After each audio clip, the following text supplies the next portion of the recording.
हाँ, तो सब बच्चे देखे, कल हमने देखा था इलेक्ट्रिसिटी। अरे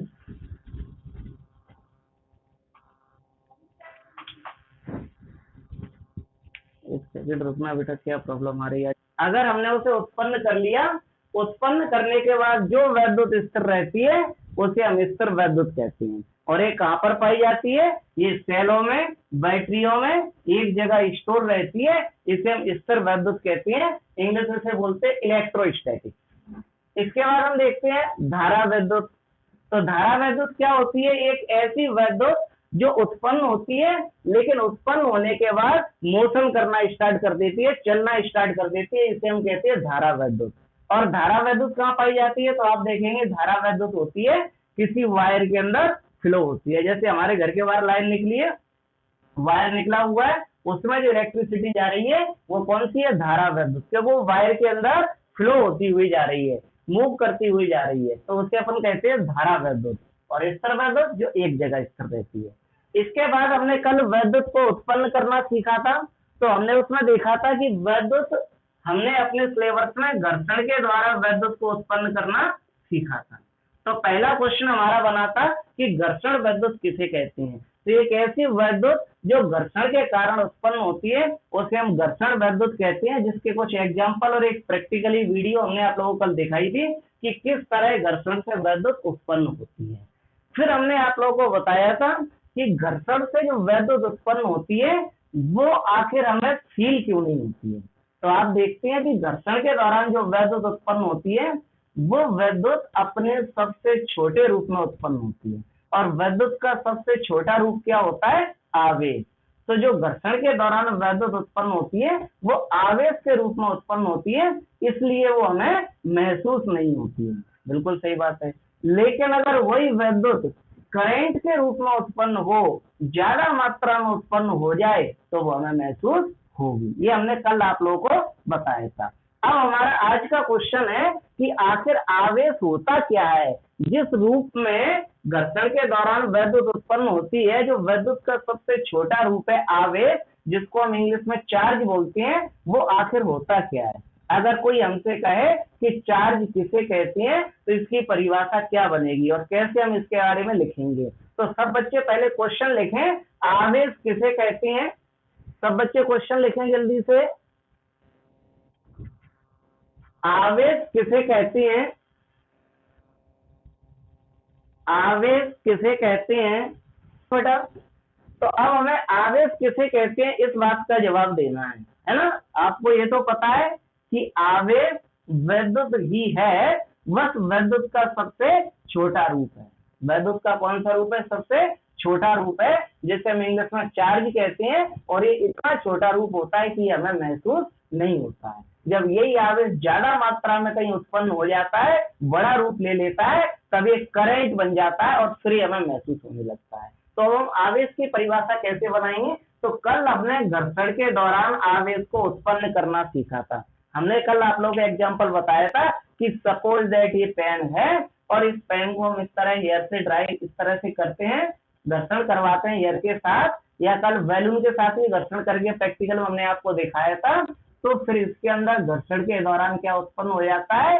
वैद्युत उत्पन्न होती है आवेश के रूप में। मतलब कि अपन कह सकते हैं कि इसके अंदर आवेश उत्पन्न हो गया। और जब इसके अंदर आवेश उत्पन्न हो जाता है तो फिर क्या करता है? ये आप देखते हैं हल्के हल्के कागज के पीस को या कागज को अपनी ओर आकर्षित करता है। दूसरा एग्जांपल हमने आप लोगों को कल भी बताया था कि आप सपोज दैट एक बैलून ले लें और बैलून को बालों के साथ ऐसे फ्रिक्शन कराएं। और बैलून को बालों के साथ जब आप फ्रिक्शन करवाएंगे तो आप देखेंगे फ्रिक्शन के दौरान उस बैलून के अंदर भी आवेश उत्पन्न हो जाएगा। और जब वो आवेश उत्पन्न हो जाएगा तो हम कैसे माने उस आवेश को कि आवेश उत्पन्न हो गया है? तो आप देखते हैं कि बैलून को हम दीवार की साइड ऐसे करें तो वो दीवार से चिपक जाता है, बैलून चिपक जाता है। तो हमने क्या देखा? दो एग्जाम्पल हमने आपको बताए, और भी बहुत सारे एग्जाम्पल हैं, कल हम बता चुके हैं। तो जहां जहां आवेश उत्पन्न होता है या जिस वस्तु के अंदर आवेश उत्पन्न होता है वो वस्तु क्या करने लगती है? दूसरों को अपनी ओर आकर्षित करने लगती है, लेकिन हर किसी को नहीं, केवल हल्की वस्तु को। जैसे ये पेन में या मार्कर को बालों से घिसने पर इसमें आवेश उत्पन्न हुआ, तो ये हल्के हल्के पेज को, जो बहुत हल्के होते हैं, उनको अपनी ओर आकर्षित करता है। डस्ट पार्टिकल यानी धूल के कणों को भी अपनी ओर आकर्षित करता है। इस तरह से बैलून को आप देखते हैं, बैलून को एयर के साथ घर्षण करवाया और फिर देखा वो दीवार से चिपक जाता है, तो वो भी क्या हो रहा है, दीवार की ओर आकर्षित हो रहा है। तो जिसके अंदर आवेश उत्पन्न होता है या जिस वस्तु पर आवेश आ जाता है, वो वस्तु अपने से छोटी वस्तुओं को या हल्की वस्तुओं को आकर्षित करने लगती है, और करेगी, स्वाभाविक है। क्यों? क्योंकि विद्युत भी क्या करती है, आकर्षित करती है, जिसके बारे में कल हमने आपको पढ़ाया था। और आवेश क्या है, विद्युत का ही एक रूप है। तो अब इस आधार पर आवेश की परिभाषा क्या बनना चाहिए? तो आवेश की परिभाषा बहुत सिंपल बनेगी कि किसी वस्तु का वह गुण जिस गुण के कारण वो हल्की वस्तुओं को अपनी ओर आकर्षित करती है, उसे हम आवेश कहते हैं। या और भी शॉर्ट में लिखना है, बहुत सिंपल शब्दों में, तो आप लिख सकते हैं कि किसी वस्तु के आकर्षित करने के गुण को आवेश कहते हैं। कितना सिंपल परिभाषा है, किसी वस्तु के आकर्षित करने के गुण को आवेश कहते हैं। जैसे कि मार्कर में आवेश आया तो वो पेज को या हल्के कणों को अपनी ओर आकर्षित करने लगा, बैलून में आवेश आया तो वो दीवार की ओर आकर्षित हो गया। तो जिस पर आवेश आता है वो आकर्षित करने लगता है, इसलिए इसकी परिभाषा बनती है कि किसी वस्तु के आकर्षित करने के गुण को आवेश कहते हैं। अब आप लोगों में से कुछ बच्चे जो होशियार बच्चे हैं, जिन्होंने पढ़ा है कल अच्छे से, वो ये सोच रहे होंगे कि सर इसकी कुछ परिभाषा कुछ विद्युत की परिभाषा से मैच खा रही है। तो बिल्कुल खाएगी। विद्युत की परिभाषा भी लगभग ऐसी थी। क्या थी, हम आपको सुना देते हैं। विद्युत की परिभाषा थी, वह ऊर्जा जिसके कारण कोई पदार्थ अन्य हल्की वस्तुओं को अपनी ओर आकर्षित करने लगता है, उसे हम विद्युत या फिर विद्युत ऊर्जा कहते हैं। तो आवेश की परिभाषा कुछ विद्युत की परिभाषा से मैच खा रही है, बिल्कुल सही बात है। तो खाएगी, क्यों? क्योंकि आवेश विद्युत का ही तो एक रूप है। आवेश किसका रूप है? विद्युत का। तो उसकी परिभाषा भी विद्युत की परिभाषा की जैसी होगी, इसलिए परिभाषा मैच खा रही है। तो अब आप लोग इसका आंसर लिखें जल्दी से, सब बच्चे आंसर लिखना आवेश का। किसी वस्तु के आकर्षित करने के गुण को, किसी वस्तु के आकर्षित करने के गुण को आवेश कहते हैं। किसी वस्तु के आकर्षित करने के गुण को आवेश कहते हैं। किसी वस्तु के आकर्षित करने के गुण को आवेश कहते हैं। देख लिया होगा सभी ने, ठीक। अब ये जो आवेश के बारे में हमने आप लोगों को बताया, इस आवेश की खोज सबसे पहले किसने की थी? तो इस आवेश के बारे में सबसे पहले कूलाम नामक वैज्ञानिक ने खोजा था। किस वैज्ञानिक ने खोज की थी इस आवेश के बारे में? तो इस आवेश के बारे में सबसे पहले कूलाम नामक वैज्ञानिक ने खोज की थी। तो अब क्या होगा, उसका क्या होगा वैज्ञानिक का? तो आपको पता है कि जितने भी वैज्ञानिक खोज करते हैं किसी भी सब्जेक्ट में हो, वो वैज्ञानिक अपने नाम पर कुछ ना कुछ उस खोज की पहचान जरूर रखते हैं, जिससे इसलिए कि उनका नाम हमेशा हमेशा के लिए अमर बना रहे, इसलिए तो उन्होंने खोज की है। आज हम कूलाम को पढ़ रहे हैं, है ना। और तो आप देखेंगे कि इस आधार पर कूलाम जो वैज्ञानिक था, उसके नाम के आधार पर आवेश का एक सिंबल दिया गया, और आवेश का सिंबल होता है क्यू। क्या होता है आवेश का सिंबल?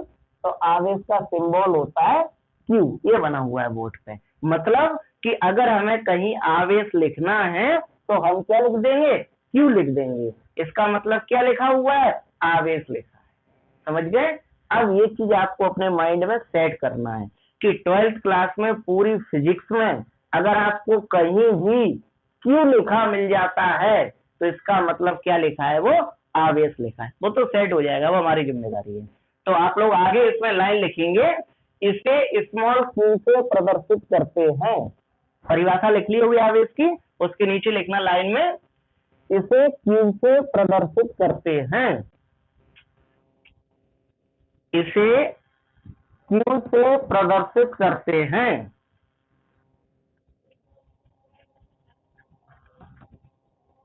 अब बात आती है कि इसका एसआई मात्रक क्या होगा, है ना। तो आप देखते हैं एसआई मात्रक तो समझते हैं, जिन बच्चों ने 11वीं क्लास पढ़ी है वो तो एसआई मात्रक समझते हैं, पर जिन बच्चों ने 11वीं क्लास नहीं पढ़ी वो शायद एसआई मात्रक नहीं समझते हैं। तो जो बच्चे एसआई मात्रक नहीं समझते हैं वो अभी फिलहाल इतना समझ ले, एसआई मात्रक मतलब इसको मापने का माध्यम, इसको मेजरमेंट करने का माध्यम। जैसे हम अपना वजन किसमें मापते हैं, किलोग्राम में, तो हमारा वजन का एसआई मात्रक क्या हो गया, किलोग्राम। ऐसे ही आवेश को भी तो ना किसी यूनिट में मापना पड़ेगा ना, तो आवेश को किस में मापते हैं, तो आवेश का जो मात्रक होता है वो होता है कूलाम। अब आप समझ गए होंगे कि आवेश का एसआई मात्रक कूलाम क्यों है, क्योंकि कूलाम नामक वैज्ञानिक ने इसकी खोज की थी। तो वो इतना होशियार था कि सिंबल भी अपने लिए उसने क्यों रखा है, और अपना नाम पर भी उसने इसका एसआई मात्रक बना दिया है। तो आवेश का एसआई मात्रक क्या होता है, कूलाम। मतलब अब हम कभी भी आवेश को कहीं मापेंगे लैब में या कहीं भी पढ़ेंगे तो कैसे लिखेंगे कि यहाँ पर इतने कूलाम आवेश है, कहीं पर आवेश आया, जैसे कि ये पेन या मार्कर है, इसको हमने बालों से घर्षण करवाया, इस पर आवेश उत्पन्न हुआ। अब कहेंगे इस पर कितना आवेश उत्पन्न हुआ, तो सपोज दैट इस पर 5 कूलाम आवेश उत्पन्न हुआ, तो क्या कहेंगे, 5 कूलाम आवेश उत्पन्न हुआ। 2 कूलाम हुआ तो कहेंगे 2 कूलाम आवेश उत्पन्न हुआ। तो आवेश को किसके रूप में लिखा जाता है या किसके रूप में मापा जाता है, कूलाम के रूप में। तो आप लिखेंगे इसका एसआई मात्रक कूलाम होता है, इसका एसआई मात्रक कूलाम होता है, इसका एसआई मात्रक कूलाम होता है। अब आगे नीचे की लाइन से लिखना, इसका सीजीएस मात्रक, इसका सीजीएस मात्रक, इसका सीजीएस मात्रक, जानते हो क्या होता है सीजीएस मात्रक। अब जिन बच्चों ने 11th नहीं पढ़ा है वो इतना समझ लो कि एसआई मात्रक बड़ा होता है और सीजीएस मात्रक छोटा होता है। एसआई मात्रक बड़ा होता है और सीजीएस मात्रक छोटा होता है। तो आप बात करेंगे जैसे कि हम अपना वजन मेजर करते हैं, तो वजन को कैसे मेजर करते हैं, किलोग्राम में। किसी का वजन 66 किलोग्राम है, किसी का वजन 67 किलोग्राम है, किसी का वजन 99 किलोग्राम है, तो किस में मेजर कर रहे हैं, किलोग्राम में। लेकिन अगर कहीं वजन किलोग्राम में ना हो, कम हो वजन, तो फिर किस में मेजर करते हैं, तो उसका छोटा मात्रक भी होता है ग्राम। जैसे कोई चीज हम लेके आए 300 ग्राम, 400 ग्राम, 500 ग्राम, तो फिर छोटा मात्रक यूज किया जाता है ग्राम। ऐसे ही आवेश का एसआई मात्रक यानी बड़ा मात्रक है, उसे मेजर करने के लिए कूलाम, और आवेश का छोटा मात्रक होता है जिसे सीजीएस मात्रक कहते हैं, छोटा होता है, और ये है स्थिर कूलाम। आवेश का सीजीएस मात्रक मतलब कि छोटा मात्रक क्या है, स्थिर कूलाम। जैसे कि हमारे यहाँ किलोग्राम और ग्राम होते हैं, किलोग्राम बड़ा मात्रक, ग्राम छोटा मात्रक, वैसे ही आवेश को मापने के लिए कूलाम बड़ा मात्रक है, एसआई मात्रक, और सीजीएस छोटा मात्रक है जिसे स्थिर कूलाम कहते हैं। तो आप लोग लिखेंगे इसका सीजीएस मात्रक स्थिर कूलाम होता है, इसका सीजीएस मात्रक स्थिर कूलाम होता है, इसका सीजीएस मात्रक स्थिर कूलाम होता है। आप आगे की बात देखिए, तो आप लोग देख चुके हैं कि आवेश का एसआई मात्रक, आवेश का सीजीएस मात्रक, आवेश की परिभाषा, है ना। ये हम आपको एसआई मात्रक, सीजीएस मात्रक इतना डिटेल में फोकस के साथ क्यों लिखवा रहे हैं, क्यों पढ़ाने की कोशिश कर रहे हैं, इसलिए क्योंकि आप देखेंगे ये ऑब्जेक्टिव में पूछा जाता है बोर्ड एग्जाम में। आवेश का एसआई मात्रक खाली स्थान होता है, या ऑब्जेक्टिव में पूछ ले, 4 ऑप्शन दे दें आपको, तो आपको पता होना चाहिए कि आवेश का एसआई मात्रक क्या होता है। आवेश का एसआई मात्रक तो बच्चे अक्सर याद कर लेते हैं, पर सीजीएस मात्रक अक्सर भूल जाते हैं। तो आपको पता होना चाहिए कि आवेश का सीजीएस मात्रक क्या होता है। ये आपके ऑब्जेक्टिव तैयार हो रहे हैं क्वेश्चन आंसर के साथ साथ में। दूसरी बात, आप सब बच्चों ने फेयर बनाना स्टार्ट कर लिया होगा, सब बच्चे फेयर बनाएं। कल फर्स्ट चैप्टर हमने पढ़ाया था, आज भी अभी फर्स्ट चैप्टर चल रहा है, फर्स्ट चैप्टर फेयर हमें कंप्लीट चाहिए। अभी 1-2 दिन में हम बोलेंगे, सब लोग अपना फेयर हमें दिखाएंगे, व्हाट्सएप पर सेंड करेंगे। तो जब आप फेयर बना रहे हैं तो फेयर में जहां पर ऑब्जेक्टिव क्वेश्चन बनता है उस पॉइंट को आप हाईलाइट जरूर करें। ये होशियार बच्चों की काबिलियत होती है, होशियार बच्चों के गुण होते हैं कि जहां पर ऑब्जेक्टिव क्वेश्चन बनता है वो उसे हाईलाइट जरूर करते हैं। इससे क्या फायदा होता है कि जब हम रिवीजन कर रहे हैं, लास्ट के 10 मिनट बचे हैं, पेपर के लिए जा रहे हैं, तो डायरेक्ट हमारी नजर वहीं पड़ती है, क्योंकि दिक्कत कहाँ होती है ऑब्जेक्टिव में, बड़े बड़े आंसर तो याद रहती हैं। तो इसलिए आप इसको हाईलाइट जरूर करें, जिससे आपको पता चले कि यहाँ पर ऑब्जेक्टिव बन रहा है और ये पेपर में पूछा जाता है। जैसे कि कूलाम को हाईलाइट करना है, पूछा जाता है, स्टेप कूलाम को हाईलाइट करना है। अब एक खास चीज और इसमें, जैसे आपको पता है कि 1 किलोग्राम और इसका छोटा मात्रक होता है ग्राम, और हमारे यहाँ 1 किलोग्राम में 1000 ग्राम होती है, मतलब कि ये 1000 छोटे ग्राम से मिलकर के बनता है 1 किलोग्राम। तो ऐसे इसमें क्या होता है कि 1 कूलाम कितने स्थिर कूलाम के बराबर होता है, 1 कूलाम कितने स्थिर कूलाम के बराबर होता है। मोस्ट इंपोर्टेंट ऑब्जेक्टिव है, खास करके जो बच्चे जेई और नीट की तैयारी कर रहे हैं उनके लिए बहुत ज्यादा इंपॉर्टेंट है ये वाला, कि 1 कूलाम कितने स्थिर कूलाम के बराबर होता है। तो इसका आंसर है 3 × 10⁻⁹ स्थिर कूलाम। इसको तो जरूर हाईलाइट करना आप लोग, है ना।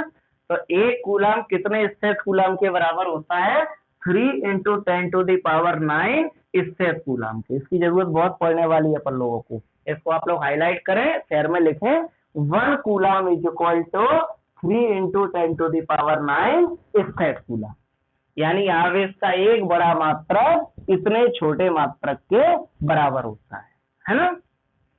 देख लिया।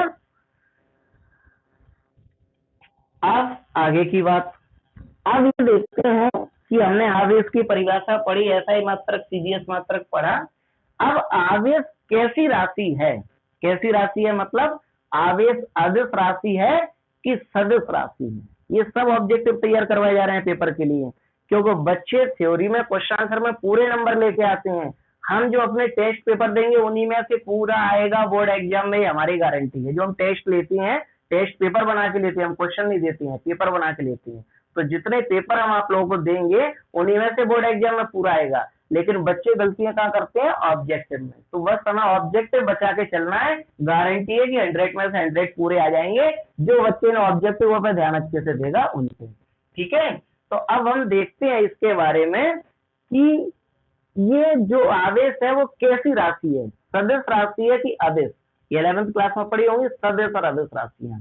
सदिश राशि क्या होती है, वे राशियां जिनकी दिशा निश्चित होती है, जो एक ही दिशा में चलती हैं।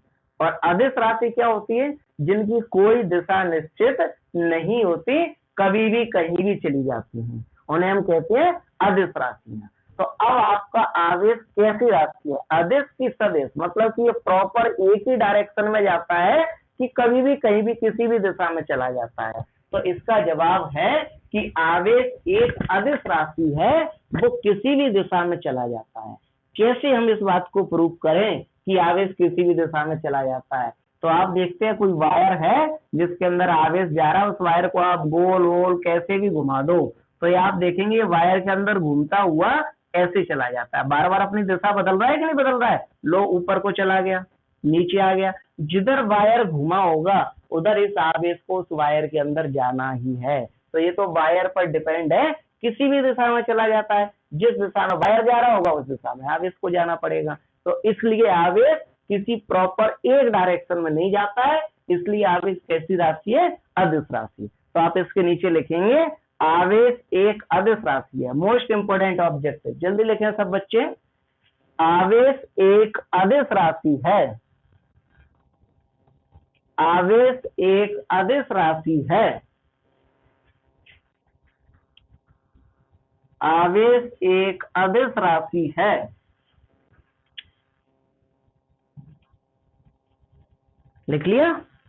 आवेश सूत्र बनाना सिखाए थे, तब हमने बता दिया था कि आवेश का विमीय सूत्र क्या होता है ना। अभी 2-3 दिन पहले बेसिक में हमने आपको सिखाया था, फिर भी हम एक बार और बता देते हैं। आवेश का विमीय सूत्र बनाया जाता है विद्युत धारा के फॉर्मूले से। इस फॉर्मूले को आगे हम सेकंड यूनिट में सीखने वाले हैं, वैद्युत धारा के फॉर्मूले को। इसका फॉर्मूला होता है वैद्युत धारा का आवेश बटे समय, ये फॉर्मूला होता है। अब इसका विमीय सूत्र कैसे बनेगा? और बहुत आसान तरीका है। कैसे? या यहाँ से आवेश का विमीय सूत्र बनाने के लिए आप लोग तो डायरेक्ट आवेश का ही फॉर्मूला सीखो। हमने आवेश का फॉर्मूला सिखाया था आप लोगों को। आवेश का फॉर्मूला होता है आवेश इज इक्वल टू वैद्युत धारा इंटू समय, ये आवेश का फॉर्मूला होता है। अब इसका विमीय सूत्र कैसे बनेगा? तो वैद्युत धारा को किससे बताते हैं? हमने बताया था ये तो मूल राशि है, इसको ए से बताते हैं। और समय को इंग्लिश में क्या बोलते हैं? टाइम, इसे टी से बताते हैं। तो इसका विमीय सूत्र बन के क्या तैयार हो जाएगा? A T. याद आ रहा होगा बच्चों को, 3-4 दिन पहले हमने बनाना सिखाया था बेसिक में। तो आप लोग लिखेंगे इसका विमीय सूत्र ए टी होता है। लिखें सब बच्चे, इसका विमीय सूत्र ए टी होता है। और ये फॉर्मूला भी आप लोग नोट कर लें तो और अच्छी बात है। आवेश का सूत्र जिससे आपको पता रहेगा, काम में आएगा। आवेश का फॉर्मूला होता है वैद्युत धारा इंटू समय, और इसका विमीय सूत्र होता है। दोनों लाइनें नोट कर लें तो और भी बहुत अच्छी बात है। आवेश का फॉर्मूला है वैद्युत धारा इंटू समय, और इसका विमीय सूत्र है ए टी। वैद्युत धारा का होता है एम्पियर, ए आ जाता है, और समय को टाइम बोलते हैं, टी आ जाता है, ए टी। 3-4 दिन पहले हमने आपको बेसिक में बनाना सिखाया था। अगर किसी ने नहीं सीखा हो तो पुरानी वीडियो आप लोग देख सकते हैं। ठीक है, अब ये आपकी बात कंप्लीट हो गई। आंसर आपका यहाँ कंप्लीट हो गया है, पूरी तरह से रेडी हो गया है। इसमें कहीं कोई दिक्कत वाली बात नहीं है बेटा। अगर मीटिंग ऑफ हो जाए ना तो आप लोग फिर से इसी लिंक से रिज्वाइन कर लेना, है ना। सब लोग जल्दी से रिज्वाइन कर लेना, क्योंकि अभी टाइम आ गया है। तो 5 मिनट में लगभग मीटिंग ऑफ होगी, तो सब लोग जल्दी से रिज्वाइन कर लेना, ठीक है। हाँ, तो अब देखिए, आप आवेश के बारे में हमने सीख लिया। अब सोचने वाली बात ये है कि ये आवेश घर्षण के दौरान उत्पन्न कैसे होता है। परिभाषा तो अपन ने सीख ली है इसकी, और परिभाषा सीखी क्या है, अपन लोगों ने बनाई है कि किसी वस्तु पर जब भी आवेश आता है वो वस्तु दूसरों को आकर्षित करने लगती है। तो वही आवेश है, उसका परिभाषा इसी आधार पर अपन ने बनाई है कि किसी वस्तु के आकर्षित करने के गुण को आवेश कहते हैं। लेकिन ये आवेश घर्षण की वजह से उत्पन्न कैसे होता है। सपोज दैट ये पेन है, मार्कर है, इसको हम बालों के साथ घर्षण करवा रहे हैं, ठीक है, हुआ घर्षण। अब हम कह रहे हैं इसमें आवेश बन गया। प्रूफ करने के लिए बोला गया तो प्रूफ तो हमने कर दिया कि आप पेज वगैरह लो और इसे ऐसे पेज की ओर करें तो पेज इसकी ओर आकर्षित होता है। कल हमने प्रैक्टिकली वीडियो भी आप लोगों को दिखाई थी। लेकिन आखिर ऐसा होता क्या है कि घर्षण से इसके अंदर आवेश बन गया। ऊन के साथ कल देखा था अपने प्रैक्टिकल में, ऊन के साथ घर्षण करवाया था, आवेश बन गया था। तो आखिर ऐसा क्या होता है घर्षण से कि आवेश बन जाता है।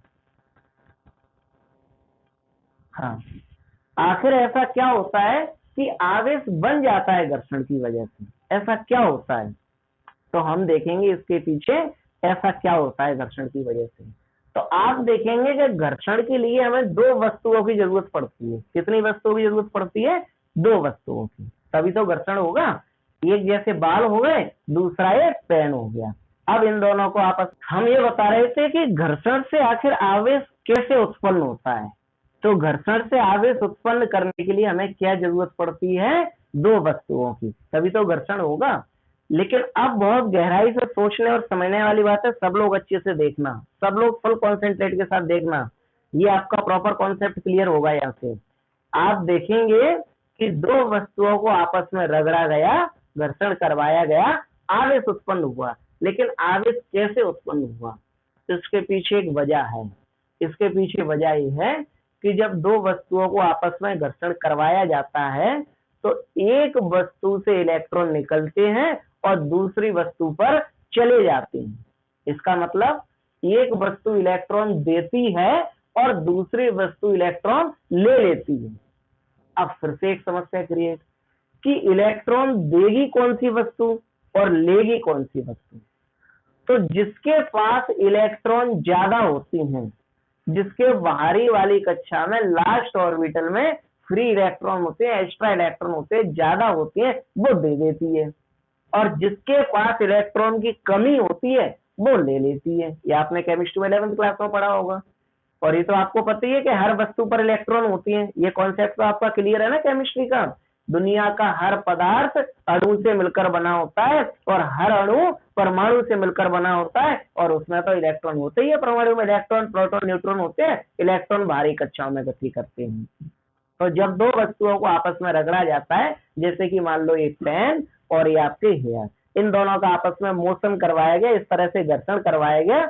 अब घर्षण करने के बाद अब क्या हुआ, या तो बालों ने इलेक्ट्रॉन इसको दे दिए या फिर इसने इलेक्ट्रॉन बालों को दे दिए। कोई एक इलेक्ट्रॉन देगा और कोई एक इलेक्ट्रॉन लेगा।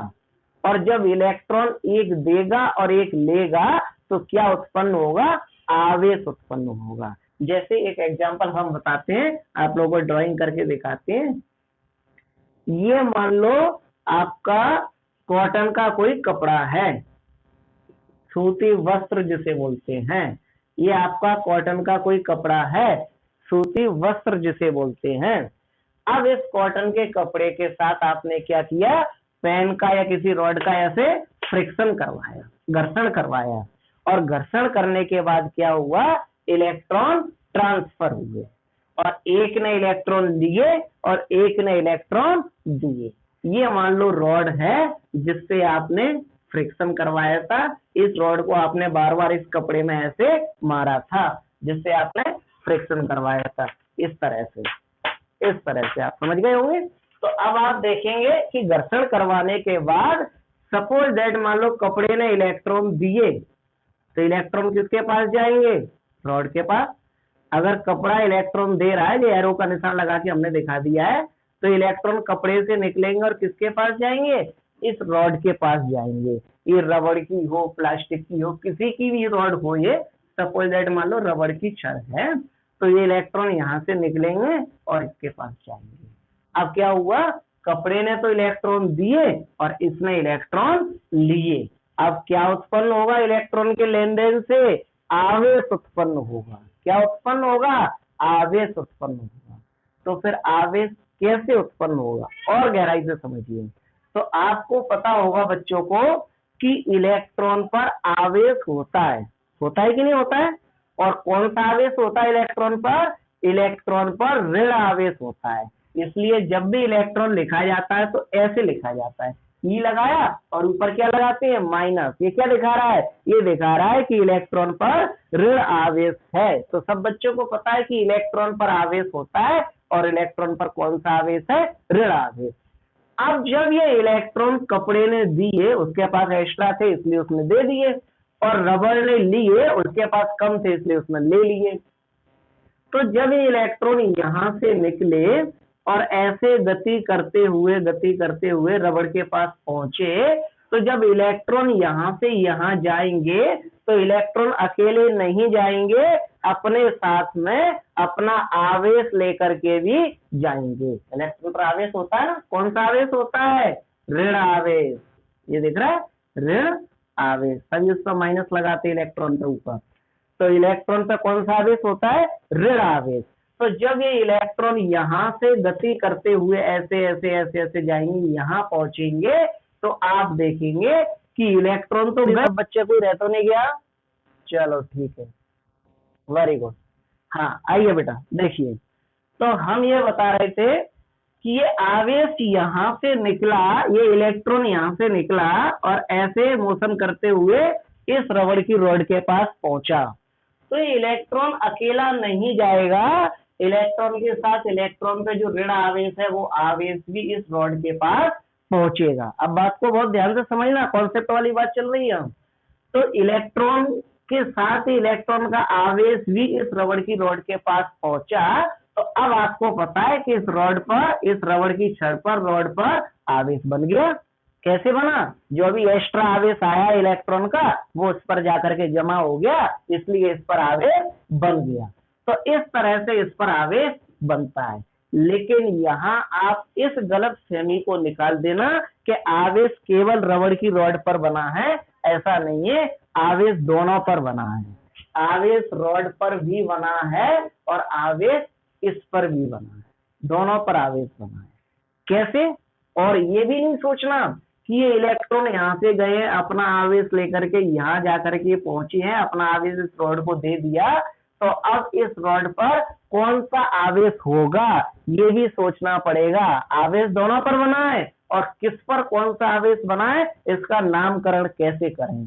तो आप देखेंगे इसमें दो वस्तु है, एक कपड़ा है, एक रबड़ है, दोनों को घर्षण करवाया गया था। बहुत इंपॉर्टेंट टॉपिक चल रहा है बेटा, सब बच्चे अच्छे से देखना। एक कपड़ा है, एक रबड़ है, दोनों का घर्षण करवाया गया था आपस में।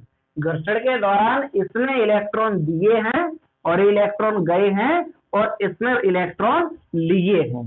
अब आप जानते हैं कि जो कोई किसी चीज को देता है तो देने वाला कौन होता है? दाता।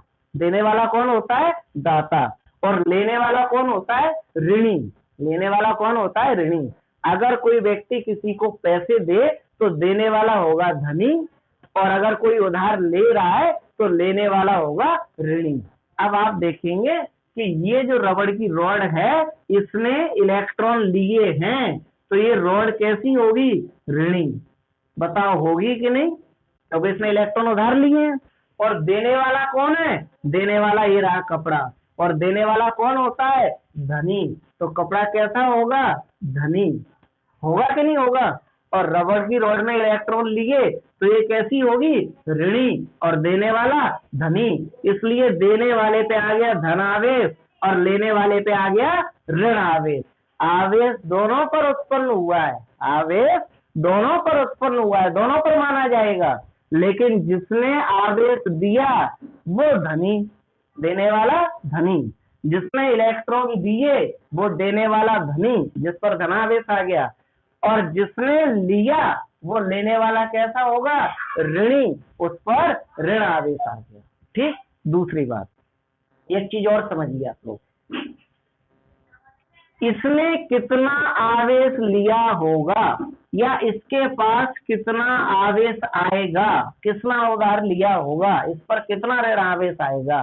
तो बहुत सिंपल जवाब है कि इसने जितना दिया होगा इसने उतना लिया होगा। बोलो, बहुत सिंपल है कि नहीं?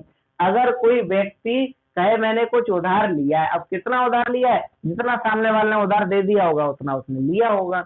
अगर ये देने वाला इसको 5 इलेक्ट्रॉन देता है और सपोज दैट इस पर 5 कूलम आवेश आ जाता है, तो इस पर जो आवेश आया वो तो माइनस के 5 कूलम आएगा ना, क्योंकि ये तो ऋणी है। लेकिन इसने कितना आवेश दिया है इसे? अरे इस पर 5 कूलम आवेश आया है, तो इसने 5 कूलम आवेश दिया होगा, तभी तो आया है 5 कूलम आवेश। लेकिन इस पर ये 5 कूलम आवेश किसका होगा? धन आवेश। और इस पर ये 5 कूलम आवेश किसका होगा? ऋण आवेश। दोनों पर आवेश बना, बस अंतर इतना है कि एक पर ऋण आवेश बना और एक पर धनावेश बना, और दोनों पर बराबर बना।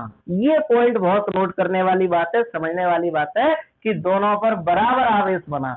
जिसने दिया उस पर प्लस का 5 कूलम, क्योंकि वो धनी हो गया देने वाला, और जिसने लिया उस पर माइनस का 5 कूलम, क्योंकि वो ऋणी हो गया। ये कहे मैं तो 6 कूलम दूंगा, मैं तो 6 कूलम आवेश दूंगा, प्लस का, देने वाला प्लस का है। अब इसे कितना मिला होगा? तो आंखें मूछ के बता देना, इसे 6 कूलम आवेश मिला होगा। अरे भाई, उधार देने वाले ने 6 रुपए दिए हैं तो लेने वाले ने भी तो 6 रुपए लिए होंगे। बीच में कोई घोटाला थोड़ी होने वाला है। यहाँ कोई घोटाला नहीं चलता, यहाँ तो सब क्लियर चलता है। तो अगर किसी ने 6 रुपए दिए हैं तो किसी ने 6 रुपए लिए भी होंगे। तो देने वाले पर धनावेश, लेने वाले पर ऋण आवेश। लेकिन जितना देने वाले पर धनावेश आता है उतना ही लेने वाले पर ऋण आवेश आता है। अब सब लोगों से, आप लोगों से पहले ये बात पूछते हैं कि ये आवेश वाली बात आप लोगों को समझ में आ गई कि नहीं आई? अगर किसी बच्चे को नहीं आई है तो आप लोग हमें बता सकते हैं। उसके बाद आज अपन एक प्रैक्टिकल पढ़ने वाले हैं बेंजामिन फ्रैंकलिन का। हाँ, अब देखिए, अब हम बात कर रहे हैं अमेरिकन वैज्ञानिक बेंजामिन फ्रैंकलिन के प्रैक्टिकल की। बेंजामिन फ्रैंकलिन के प्रैक्टिकल की। बेंजामिन फ्रैंकलिन ने कैसे पता चलाया कि इन आवेशों की क्या क्या प्रतिक्रियाएं होती हैं? ये तो हमने सीखा कि आवेश 2 प्रकार का होता है, एक धन आवेश और एक ऋण आवेश। जो वस्तु इलेक्ट्रॉन देती है उस पर बनता है धन आवेश, क्योंकि वो देने वाली है, धनी है, और जो इलेक्ट्रॉन लेती है उस पर बनता है ऋण आवेश, क्योंकि वो लेने वाली है, ऋणी है इसलिए। तो अब हम देखेंगे कि इनकी प्रतिक्रिया क्या क्या होती है जो बेंजामिन फ्रैंकलिन ने देखी थी और प्रैक्टिकल किया था। तो सबसे पहले बेंजामिन फ्रैंकलिन ने क्या किया था, एक कांच की रॉड ली थी। क्या ली थी? एक कांच की छड़। दिख रहा है आपको कांच की छड़? ये मान लो एक कांच की छड़ है, कांच की छड़, कांच की छड़ ले ली, रॉड ले ली। और इस कांच की छड़ को बेंजामिन फ्रैंकलिन ने क्या किया कि ये मान लो रेशम का कपड़ा है, इस रेशम के कपड़े के साथ इस कांच की छड़ को घर्षण करवाया। ऐसे घर्षण हुआ, घर्षण करवाया। और अब आपको पता है कि घर्षण करवाएंगे तो क्या उत्पन्न होगा? आवेश उत्पन्न होगा। ठीक है, आवेश उत्पन्न होगा। तो आवेश उत्पन्न हुआ और दोनों पर होगा, क्योंकि एक ने इलेक्ट्रॉन दिए होंगे और एक ने इलेक्ट्रॉन लिए होंगे। किसी पर धनावेश होगा, किसी पर ऋणावेश होगा, लेकिन अभी पता नहीं कौन सा आवेश उत्पन्न हुआ है। लेकिन ये पक्की बात है कि अब इस कांच की छड़ पर आवेश उत्पन्न हो गया है। ठीक है, तो इस कांच की छड़ को अब बेंजामिन फ्रैंकलिन ने एक धागे से लिया और ऐसे बांधा और बांध करके लटका दिया। किसको? इस कांच की छड़ को बेंजामिन फ्रैंकलिन ने। इस पर आवेश बन चुका है और इसे धागे से बांध करके लटका दिया गया है। अब बेंजामिन फ्रैंकलिन का दिमाग घूमता है और वो क्या करता है कि फिर दूसरी कांच की छड़ लेता है, बिल्कुल सेम ऐसी, सेम टू सेम ऐसी ही दूसरी कांच की छड़ लेता है, कांच की छड़ लेता है दूसरी। और अब इस दूसरी कांच की छड़ को फिर से रेशम के कपड़े के साथ, बहुत अच्छे से सुनना इस प्रैक्टिकल को, आपका दो डाउट क्लियर होंगे इससे। ये फिर से रेशम का कपड़ा है, फिर से वैसी कांच की छड़ है, आप कह सकते हैं वही प्रोसेस फिर से रिपीट हो रही है। और फिर से घर्षण करवाया इस तरह से, और घर्षण करवाने के बाद आप देखेंगे कि इस कांच की छड़ में फिर से आवेश उत्पन्न हुआ होगा। और इस कांच की छड़ को भी ऐसे ही लटका दिया गया, इस कांच की छड़ को भी ऐसे ही लटका दिया गया। ठीक है, अब आप देखेंगे इस कांच की छड़ को भी ऐसे ही लटका दिया। और जब बेंजामिन फ्रैंकलिन दोनों कांच की छड़ों को एक दूसरे के नजदीक लेकर के आया, एक दूसरे के पास पास लेकर के आया, तो जैसे ही बेंजामिन फ्रैंकलिन दोनों कांच की छड़ों को एक दूसरे के पास पास लेकर के आया, दोनों छड़ गुस्सा हो गई। दोनों क्या हो गई? गुस्सा हो गई। दोनों ने एक दूसरे के साथ प्रतिकर्षण करना चालू कर दिया। प्रतिकर्षण का मतलब समझते हो ना? प्रतिकर्षण का मतलब तो समझते हैं? नहीं समझते इंग्लिश बोल देती है, रिपल्सन। प्रतिकर्षण, प्रतिकर्षण मतलब एक दूसरे को देख करके दूर दूर भागना। हमारी बात को बहुत अच्छे से समझना, आप लोग बहुत गहराई वाली बात बनने वाली है यहाँ पे। दोनों ने एक दूसरे को प्रतिकर्षित किया और दोनों एक दूसरे को देख करके दूर दूर भागने लगे। अब बेंजामिन फ्रैंकलिन बड़ी चिंता में आ गया। उसने कहा ये क्या चक्कर है, जैसे मैंने इस छड़ को आवेशित किया वैसे इस छड़ को आवेशित किया, दोनों कांच की छड़ है, दोनों को रेशम के कपड़े से आवेशित किया है, लेकिन जब मैं दोनों छड़ों को पास पास में ला रहा हूँ तो ये दूर दूर क्यों भाग रही है, प्रतिकर्षित क्यों हो रही है? जैसे चुंबक को देखा होगा, एक साइड से चुंबक पास में आ जाती है और एक साइड से चुंबक दूर दूर भागती है। तो ये दूर दूर क्यों भाग रही है, प्रतिकर्षण क्यों हो रहा है आखिर इनके बीच में? बड़ी समस्या में आ गया बेंजामिन फ्रैंकलिन। उसने कहा मैं दूसरा प्रैक्टिकल करता हूँ। इस बार बेंजामिन फ्रैंकलिन ने अपनी छड़ बदल दी। इस बार बेंजामिन फ्रैंकलिन ने अपनी दूसरी छड़ ली और दूसरी छड़ थी उसकी एवोनाइट की। नाम सुना है? केमिस्ट्री में सुना होगा, एवोनाइट। एवोनाइट एक आप समझ सकते हैं कि रबड़ के जैसा ही पदार्थ होता है। कौन चला गया भैया, ये पूरी क्लास नहीं लेना है क्या? बच्चे के लिए पूरा टाइम तक रहा करें। एवोनाइट एक रबड़ के जैसा ही पदार्थ होता है और आप देखेंगे कि ये थोड़ा टाइट होता है रबड़ से। और इस एवोनाइट की छड़ को अब इन्होंने रेशम के कपड़े के साथ घर्षण नहीं करवाया, इस एवोनॉइड की छड़ को इन्होंने क्या किया, बिल्ली की खाल के साथ घर्षण करवाया। ये मान लो बिल्ली की खाल है। आप सोच रहे हो सर ये किए आपका भी जादू है, पहले रेशम का कपड़ा बनाया था, अब इसे बिल्ली की खाल बना दिया है। ये बिल्ली की खाल है और ये एवोनॉइड की छड़ है। अब इन दोनों का घर्षण हुआ इस तरह से, ठीक है। और घर्षण हुआ तो स्वाभाविक है ये एवोनॉइड की छड़ फिर से आवेशित हुई होगी, दोनों आवेशित हुए होंगे। तो ये एवोनॉइड की छड़ आवेशित हुई और इस एवोनॉइड की छड़ को फिर से इन्होंने ऐसे लटका दिया और फिर इन्होंने दूसरी एवोनॉइड की छड़ ली, दूसरी एवोनॉइड की छड़ ली, एवोनाइट, दूसरी एवोनाइट की छड़ ली और वही प्रोसेस फिर से की, सेम उसी साइज की वैसी एवोनाइट की छड़ को लिया और ये बिल्ली की खाल है याद रखना, और इस बिल्ली की खाल के साथ इस एवोनाइट की छड़ को फिर से फ्रिक्शन करवाया। इस तरह से फ्रिक्शन हुआ और फिर से ये एवोनाइट की छड़ आवेशित हो गई और फिर से इस एवोनाइट की छड़ को इन्होंने ऐसे लिया और लटका दिया, ये लटका दिया। अब आप देखेंगे कि ये दोनों एवोनॉइड की छड़ आवेशित हैं, दोनों को एक ही तरीके से बिल्ली की खाल से आवेशित किया गया है। अब इन दोनों को पास में लाया गया तो इन दोनों ने फिर से एक दूसरे को प्रतिकर्षण करना चालू कर दिया। क्या करना चालू कर दिया? प्रतिकर्षण। प्रतिकर्षण मतलब एक दूसरे को देख करके दूर भागना चालू कर दिया। बड़ी मुसीबत है बेंजामिन फ्रैंकलिन इस चक्कर में कि जब मैं इन एवोनाइट की दो छड़ थी, अगर मैं इनको बिल्ली की खाल के साथ इस तरह से घर्षण ना करवाऊं, अगर इन पर आवेश उत्पन्न ना करूं, तो ये प्रतिकर्षण नहीं करती हैं, तो ये एक दूसरे को दूर नहीं भागती हैं। लेकिन जब इस एवोनाइट की छड़ को इस बिल्ली की खाल के साथ घर्षण करवाया, आवेश उत्पन्न किया गया और दोनों आवेशित छड़ों को पास में लाए तो प्रतिकर्षण करती हैं। आखिर आवेश आने के बाद ऐसा क्या हो जाता है इन पर कि ये प्रतिकर्षित करने लगती हैं। अब इस बार उसका बहुत ज्यादा मूड घूमा बेंजामिन फ्रैंकलिन का, और उसने तीसरी बार फिर से प्रैक्टिकल किया बेंजामिन फ्रैंकलिन ने, और उसने अब चेंज कर दिया। बहुत कलाकार था। अब उसने कहा मैं ये कांच की छड़ ले लेता हूं ऊपर से, पिछले वाले प्रैक्टिकल में से, तो उसने एक कांच की छड़ ले ली, ठीक है, और इधर से एक एवोनाइट की छड़ ले ली। उसने कहा अब देखता हूं क्या होता है। पहले तो यहाँ दोनों कांच कांच की थी, यहाँ दोनों एवोनाइट एवोनाइट की थी।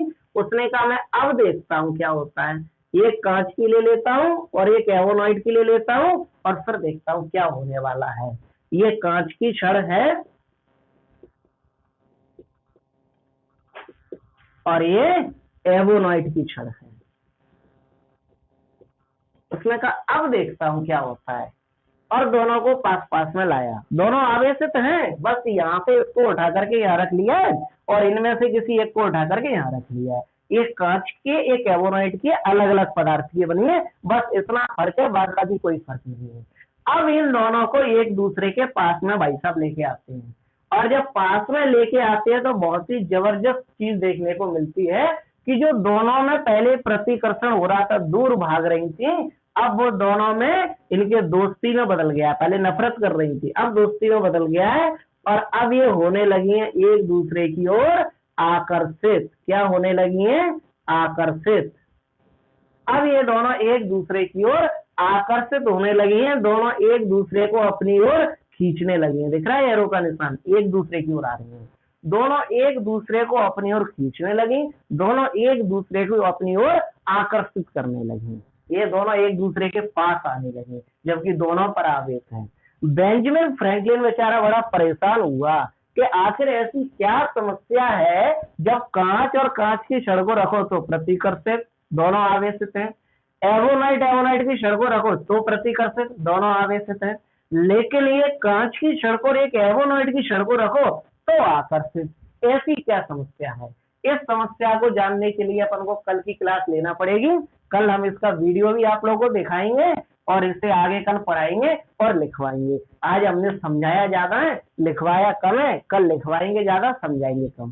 ठीक है, आज के लिए इतना काफी है। किसी बच्चे को कहीं कुछ समझ में नहीं आया हो तो आप स्पेशली पर्सनली व्हाट्सएप हमें कर सकते हैं, या कोई भी किसी तरह की दिक्कत हो तो आप लोग पूछ सकते हैं।